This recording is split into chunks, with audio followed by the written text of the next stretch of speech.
Assalamualaikum warahmatullahi wabarakatuh. Apa kabar teman-teman semuanya? Sebelumnya kita mempelajari tentang uji normalitas, uji linearitas. Hari ini kita akan mempelajari tentang uji validitas dan uji reliabilitas. Nah, untuk sebelumnya kita memahami tentang validitas dan reliabilitas, ada baiknya kita pahamkan dulu tentang bagaimana yang masuk ke dalam kelompok pengujian validitas dan reliabilitas.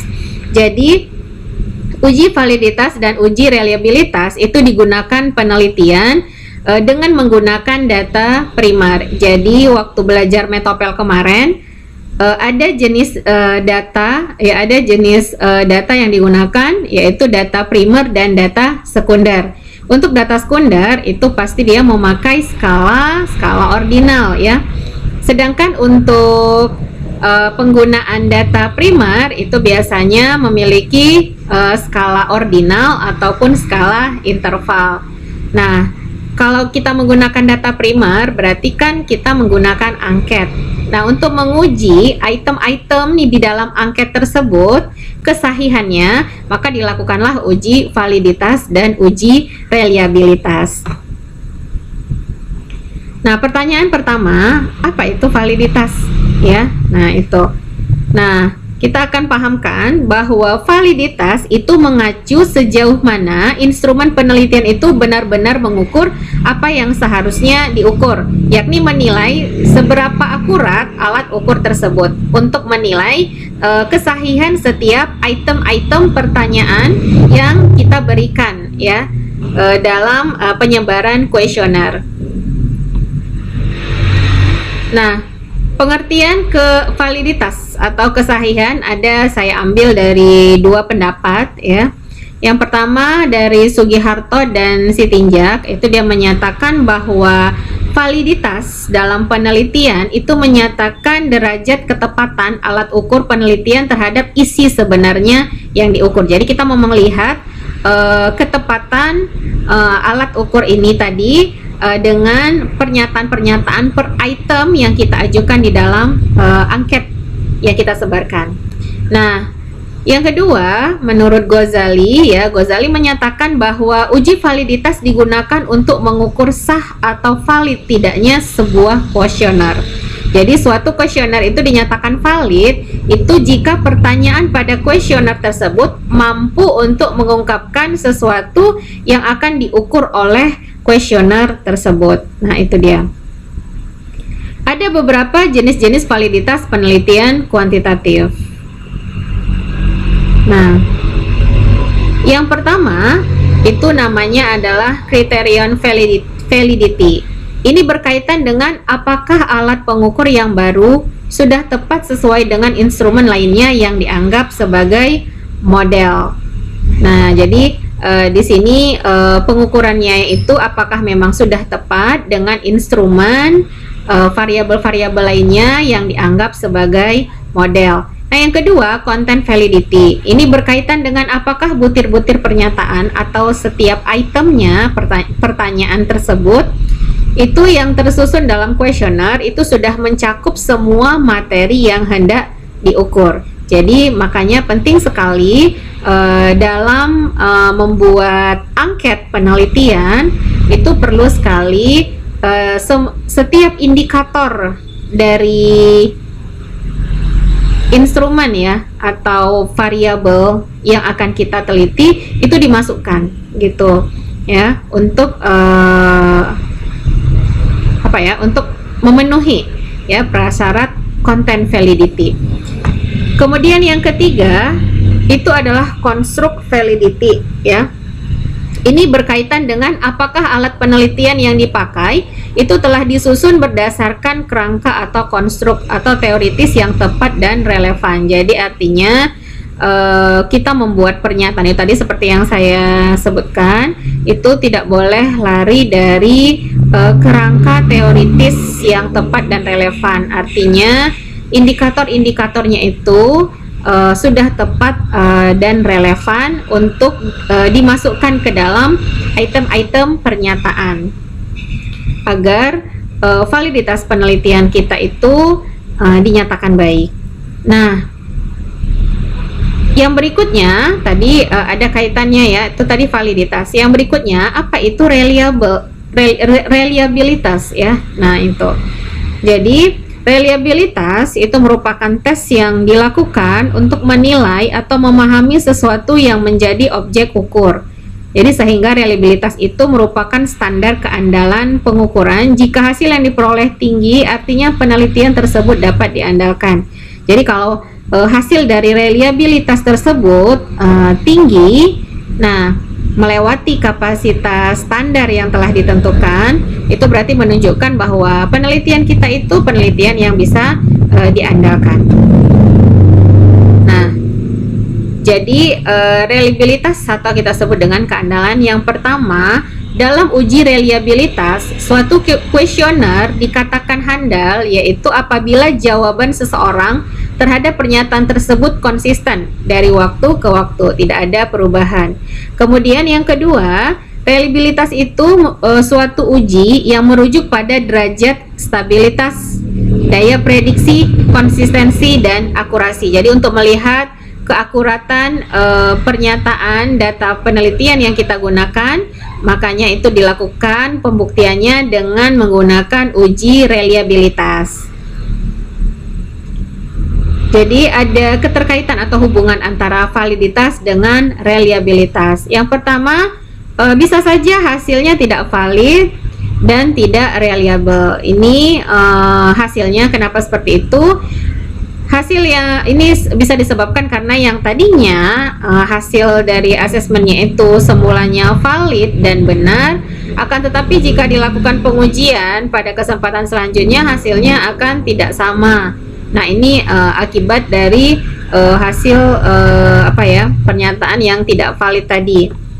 Kemudian jika hasilnya reliable tetapi tidak valid, nah ini bisa jadi hubungan yang terjadi itu karena instrumen dan prosedur pengujian sudah benar dan konsisten, namun konsep yang dirancang itu kurang tepat, jadi sehingga hasilnya tidak valid.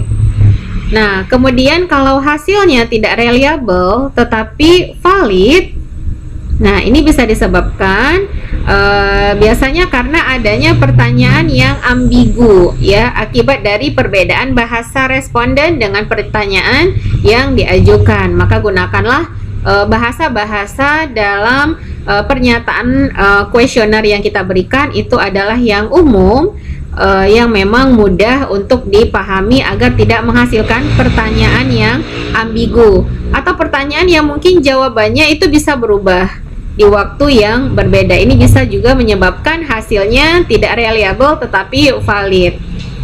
Nah, ini yang sangat diharapkan sebenarnya ya, yaitu hasilnya reliable dan hasilnya juga valid. Nah, untuk memperoleh hasil yang seperti ini dibutuhkan proses identifikasi yang tepat sesuai objek penelitian dengan hasil yang konsisten walaupun dalam waktu yang berbeda. Bisa dilakukan validasi angket dengan validator sebelum angket kita sebarkan. Nah, kesimpulannya ya, uji validitas dan uji reliabilitas ini menjadi konsep untuk mengevaluasi kualitas penelitian, di mana validitas kita gunakan untuk mengukur akurasi penelitian, sedangkan reliabilitas untuk menilai konsistensi pada isi hasil riset. Selain itu, baik dia validitas maupun reliabilitas itu berperan penting dalam menentukan seberapa baik penelitian yang dilakukan untuk mempertimbangkan metode riset maupun rencana riset yang digunakan untuk mempertahankan akurasi penelitian. Nah, mungkin ini saja materi singkat tentang validitas dan reliabilitas. Untuk memahaminya bisa dipelajari lagi melalui bahan yang akan saya berikan ke grup masing-masing. Nah, untuk bagaimana mengolah data validitas dan reliabilitas dengan EBIUS, ini akan saya paparkan berikutnya. Jadi pengolahan data dengan SPSS ataupun EBIUS itu hasilnya sama saja ya. tidak ada beda. Tapi dengan konsistensi, kalau dari awal kita menggunakan SPSS, maka seterusnya menggunakan SPSS. Baik dia jenis penelitian kita menggunakan data primer ataupun data sekunder. Nah, kalau misalnya dari awal kita menggunakan EBIUS, maka seterusnya kita harus menggunakan EBIUS. Baik teman-teman, berikutnya akan saya paparkan bagaimana pengolahan data dengan EBIUS, yaitu pengujian validitas dan reliabilitas. Oke teman-teman, berikutnya kita akan lanjutkan bagaimana mengolah data validitas dengan menggunakan EBIUS. Nah, ini adalah tampilan EBIUS. Pastikan teman-teman sudah berada di tampilan EBIUS dan sudah disediakan data untuk validitas dan reliabilitas. Ini saya punya data validitas dan reliabilitas sesuai dengan data yang saya berikan di handout yang saya berikan ke teman-teman tentang validitas dan reliabilitas, yaitu terdiri dari minat, produk, dan harga. Nah, untuk ini ya kita pastikan dulu ya, mengisi di Excel dari hasil jawaban angket yang sudah kita sebarkan dengan ketentuan apakah dia grade-nya itu dari 1, 2, 3, 4, 5 atau 1, 2, 3, 4 yang paling tinggi, itu tergantung. Nah, di sini ya sudah ada dimasukkan datanya ya. Nah, kemudian paling ujungnya ini adalah minat. Jadi kalau seperti ini kita harus totalkan ya, tiap item ya, setiap responden. Nah, caranya klik di bagian bawah minat, kemudian klik sama dengan, kemudian arahin, jangan lupa beri tanda zoom. Zoom itu adalah untuk menjumlah ya. Kalau dalam Excel, klik yang item pertama, kemudian geser sampai ke item keempat, jangan lupa tutup kurung ya, kemudian tinggal enter. Nah, kalau sudah keluar hasil seperti ini, tinggal double klik saja, langsung otomatis keluar hasilnya, supaya lebih mempermudah dan mempercepat. Nah, begitu juga dengan produk dan harga ya. Ini saya ambil satu aja contoh ya, di minat. Data inilah nanti yang akan kita masukkan ke pengolahan EBIUS ya.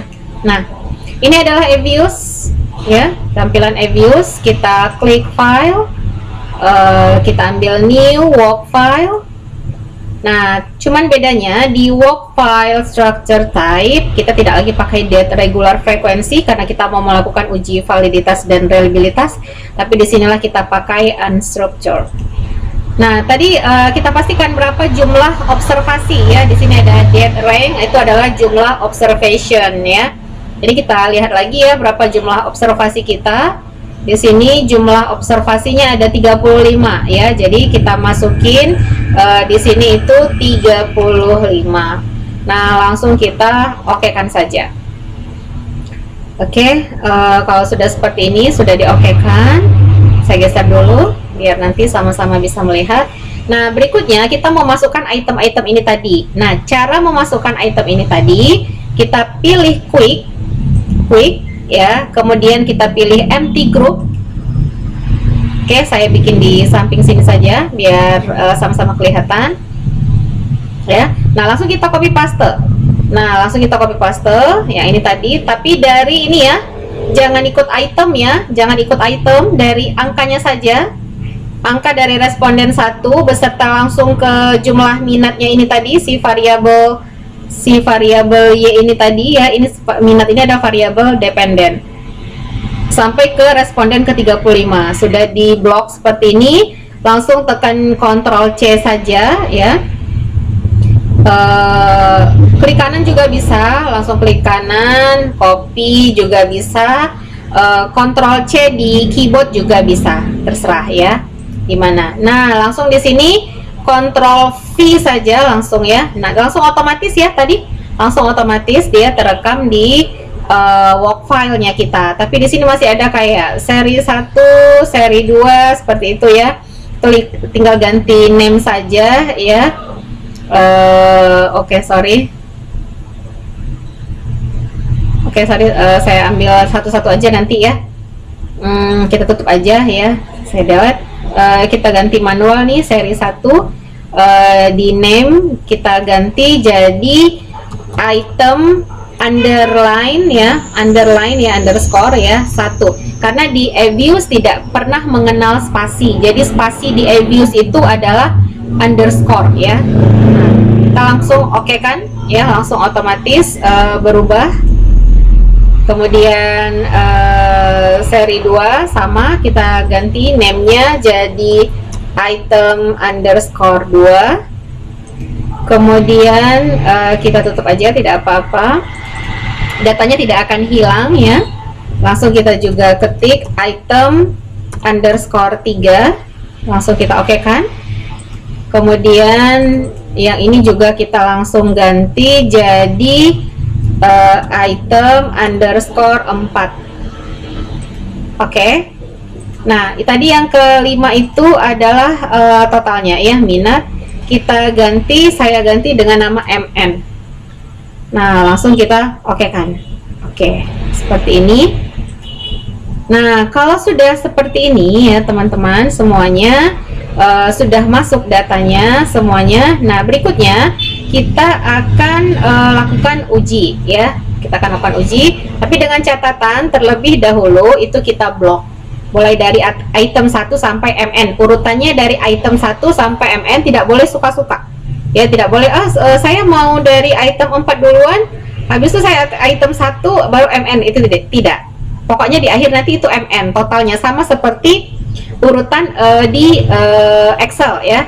Item 1 kita ini kan item 2, item 3, item 4 dan MN ya.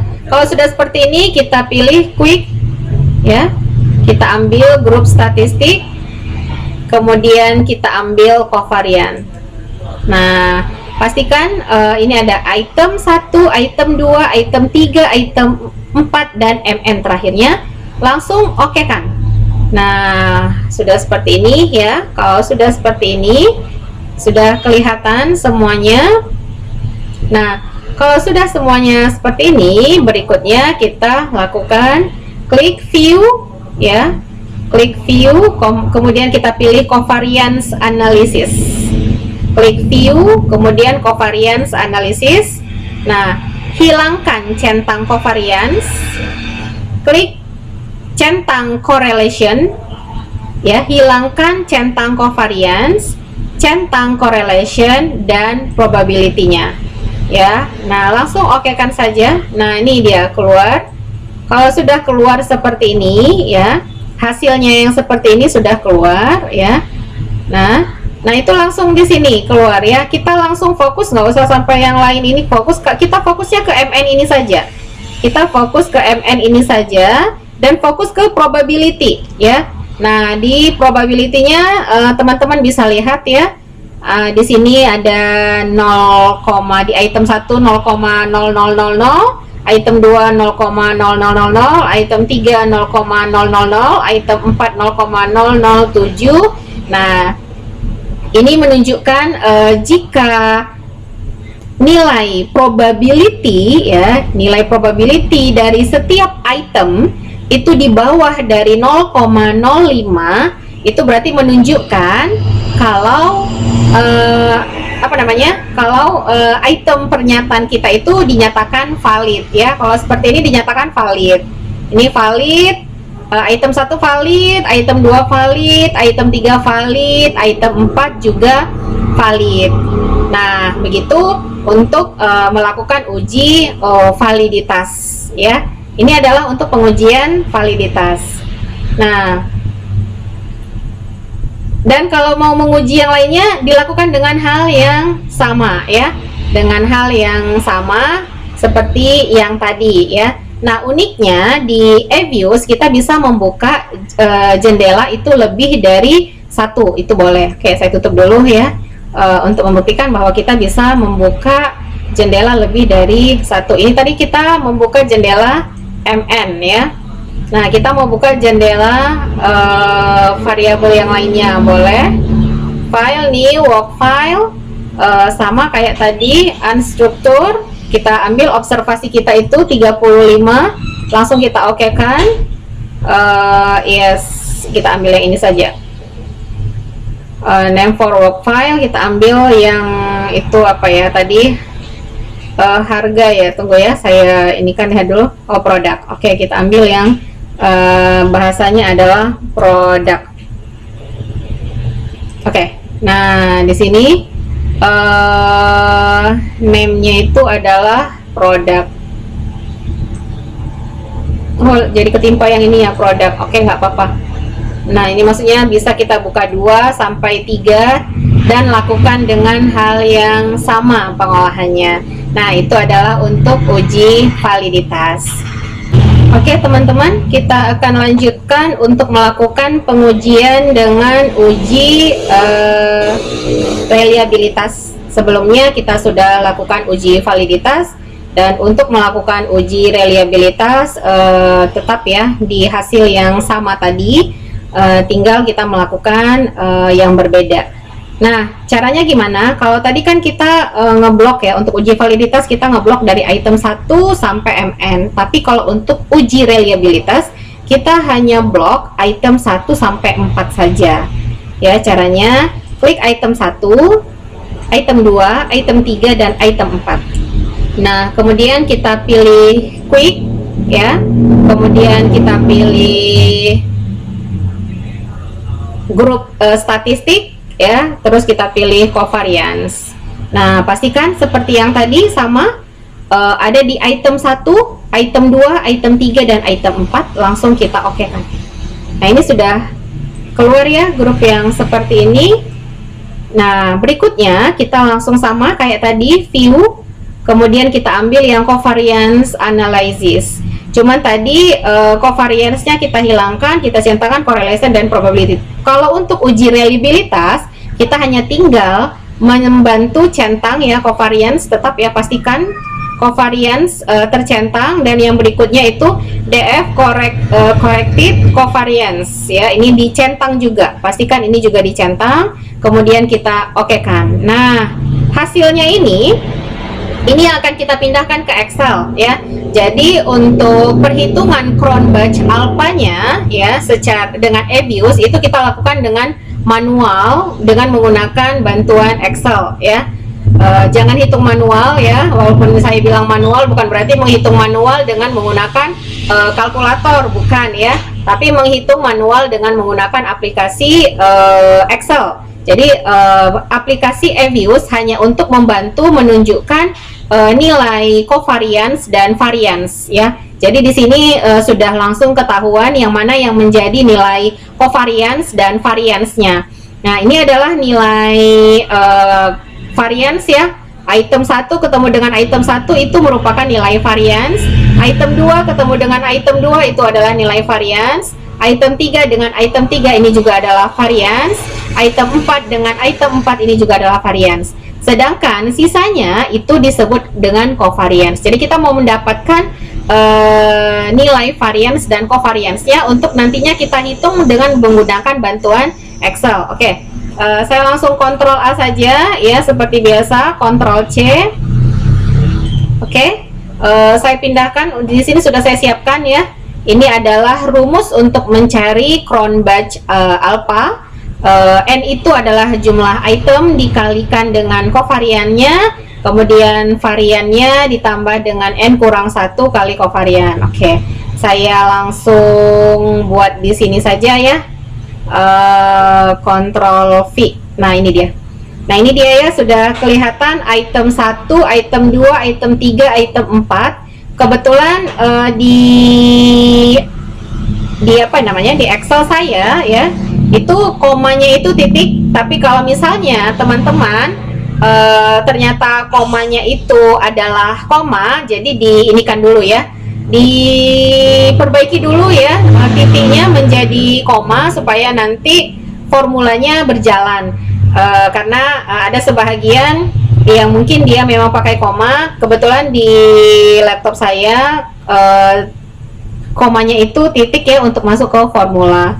Nah, di sini kita ambil dulu nih rata-rata kovarian ya. Jadi untuk mengetahui nilai C ya, untuk mengetahui nilai C, di sini saya buat dulu pembahasannya ya. Saya buat rata-rata F lah varian. Kemudian saya bikin rata-rata C kovarian. Kemudian di bawahnya saya bikin Cronbach alpha. Saya bikin CA ya, singkatannya. Saya singkat aja ya, saya bikin CA. Nah, ini untuk memudahkan teman-teman ya. Jadi seperti yang saya bilang tadi, kalau item 1 ketemu dengan item 1, ini namanya adalah varian. Ini juga varian, ini juga varian, ini juga varian. Sedangkan sisanya ini adalah kovarian ya. Nah, oke, teman-teman semuanya, supaya mudah saya kasih aja tanda ya. Saya kasih warna apa ya? Oke, saya suka warna biru. Saya kasih untuk variannya warna biru ya. Jadi di sini langsung biru. Di sini juga warnanya biru saya buat. Di sini juga warnanya biru. Oke, mungkin saya tambahin aja ya biar kelihatan.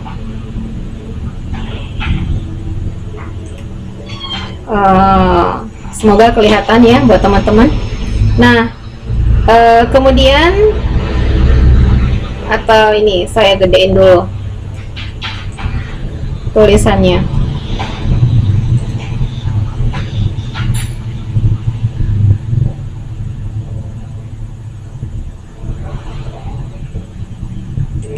Oke. Nah, oke. Ya. Untuk kovarian kita kasih warna hijau aja biar cantik. Oke. Ini kovarian, ini kovarian, dan yang ini kovarian. Ini juga kovariannya ya. Saya kasih warna untuk kovariannya itu yang hijau. Oke. Sekarang kita mau mencari rata-rata varian dan rata-rata kovarian ya. Nah, untuk rata-rata varian di sini kan ada 4. Oke, teman-teman, setelah tadi sudah lengkap ini ya datanya. Ini adalah data varian dan ini adalah kovarian. Oke, kita mau mencari rata-rata varian. Itu tinggal jangan lupa klik sama dengan ya, kemudian buka kurung ya. Pilih item 1, jangan lupa dikasih tambah. Ini kita jumlahkan semuanya ya, kita jumlahkan dulu ke empat-empatnya ya, nilai varian. Jangan lupa tutup kurung ya, kemudian per ada berapa di sini, ada 4, baru kita ketik 4, langsung enter, langsung keluar hasil. Nah, kovarian juga seperti itu ya. Jadi varian dan kovarian ini sama dengan kita klik, kemudian pilih kovarian yang pertama, kita kasih tanda tambah, yang kedua, yang ketiga, jumlahkan semuanya ya, kita jumlahkan semuanya, tutup kurung ya.